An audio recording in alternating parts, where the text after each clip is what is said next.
श्री स्वामी समर्थ मैत्रिणींनो, कशा आहात? आशा करते खुश असाल, सुखी असाल आणि संपन्न असाल आणि स्वामींच्या सेवेत रममान असाल। मी आज आपल्याला हनुमान जयंतीबद्दल सांगणार आहे। तर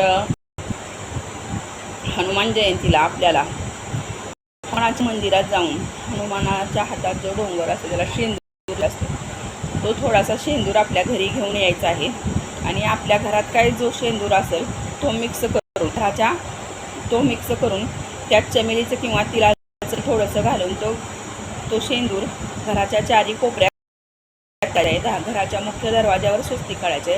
आपल्यावर जी काही घरातील इडापिडा निगेटिव्हिटी असेल ती निघून जाण्यास मदत होते। हनुमान हे भक्तीचे देवता आहेत, त्यांनी भरपूर भक्ती केली। आपण त्या दिवशी जर हनुमानांना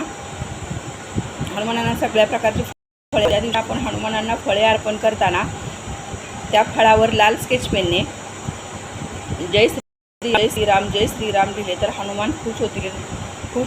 आपल्या मागे जी काही इडापिडा असेल ती टळण्यास मदत होईल, म्हणजे आपल्याला फक्त हनुमान करतील। हनुमान महाराजांना आपण हनुमान जयंती दिवशी एक विड्याचं पान अर्पण करायचं आहे।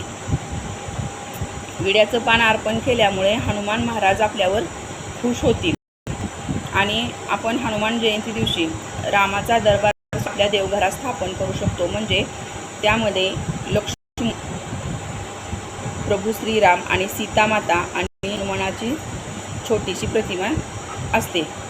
तर रामाचा दरबार आपण हनुमान जयंती दिवशी आपल्या देवघरात नसेल तर स्थापन करू शकतो।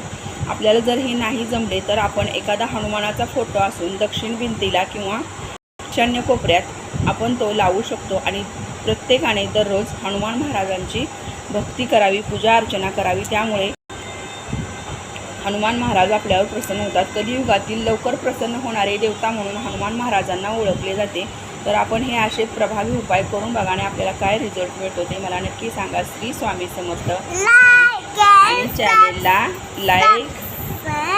लाईक शेअर अँड सबस्क्राईब करा।